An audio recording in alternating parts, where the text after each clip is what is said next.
नमस्कार।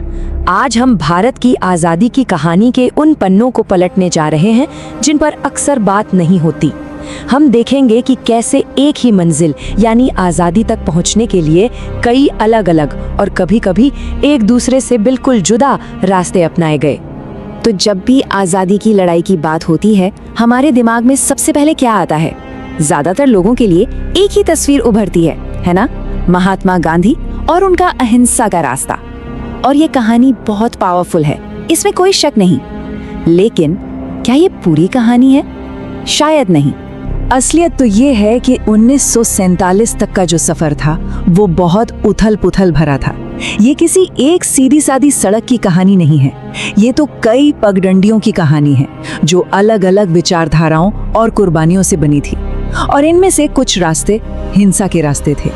तो ये सवाल हमारे सामने आकर खड़ा हो जाता है, क्या आज़ादी की लड़ाई की असली कहानी हमें बताई गई कहानी से कहीं ज्यादा उलझी हुई, कहीं ज्यादा हिंसक और रहस्यों से भरी हुई है? चलिए आज इसी की पड़ताल करते हैं। तो शुरुआत करते हैं उन लोगों से जिन्होंने एक बिल्कुल अलग रास्ता चुना। ये थे सशस्त्र क्रांतिकारी जिनके लड़ाई का तरीका गांधी जी के अहिंसा के दर्शन से एकदम अलग था। ये शब्द भगत सिंह के थे अपनी फांसी से ठीक पहले। सोचिए, ये एक लाइन ही उन क्रांतिकारियों की पूरी भावना को बयां कर देती है।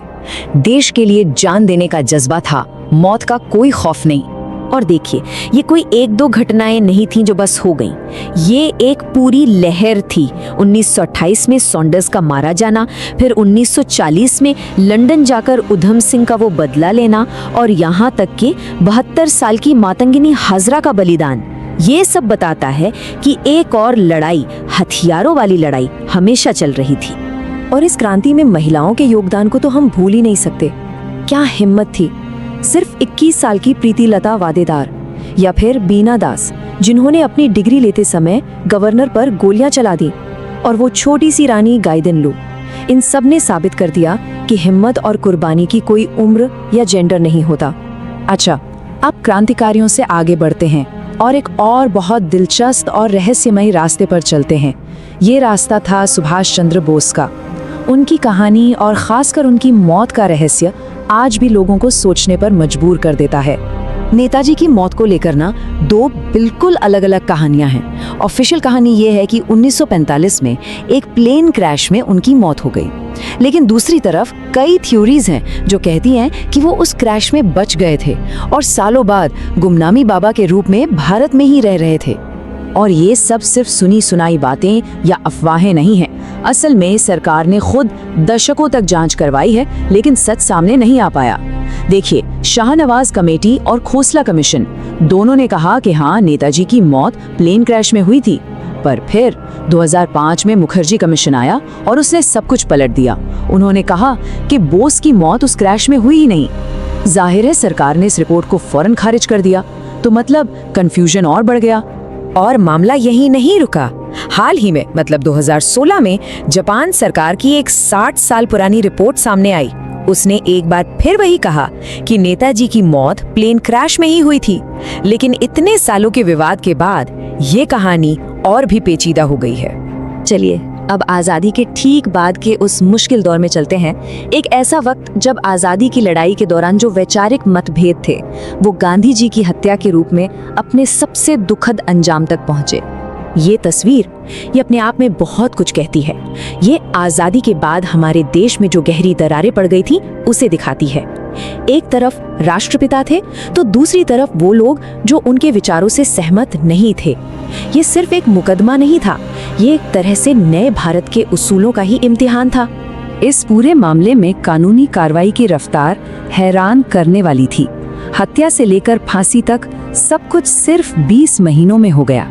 इससे पता चलता है कि नई नई बनी सरकार इस राष्ट्रीय संकट से कितनी जल्दी निपटना चाहती थी। जरा इस टाइमलाइन पर नजर डालिए। 30 जनवरी 1948 को हत्या हुई और 15 नवंबर 1949 को फांसी दे दी गई। सब कुछ बहुत तेजी से हुआ, एक फास्ट और निर्णायक प्रक्रिया। अच्छा, अब इन घटनाओं से थोड़ा हटकर उस एक विचार को समझते हैं जो इन सभी संघर्षों के केंद्र में था, राष्ट्रवाद। और हम देखेंगे कि 1947 में राष्ट्रवाद का जो मतलब था और आज जो इसका मतलब है, उसमें जमीन आसमान का फर्क आ गया है। और ये स्लाइड इस बदलाव को बहुत अच्छे से समझाती है। सोचिए, 1947 में राष्ट्रवाद का मतलब था सबको साथ लेकर चलना, एक बाहरी दुश्मन से आज़ादी पाना। लेकिन आज राष्ट्रवाद का मतलब अक्सर अपनी सीमाओं, अपनी नौकरियों और अपनी संस्कृति को बचाने पर ज्यादा केंद्रित हो गया है। ये कभी-कभी लोगों को जोड़ने के बजाय बांटने वाला भी बन जाता है। तो ये बदलाव आया क्यों? वजहें साफ हैं। 1947 में एक साझा दुश्मन था और साथ में दी गई कुर्बानियों ने हमें जोड़ा था। आज ग्लोबलाइजेशन, आइडेंटिटी पॉलिटिक्स और ये डिजिटल दुनिया, ये सब मिलकर हमारी राष्ट्रीय पहचान को नए और कभी-कभी बिल्कुल अनजाने तरीकों से गढ़ रहे हैं। और यहीं पर हम एक आखिरी सोचने वाले सवाल पर आकर रुकते हैं। जैसे जैसे एक देश की पहचान बदलती है, क्या उसके हीरो को याद करने का, उनकी कहानियों को सुनाने का तरीका भी बदल जाता है?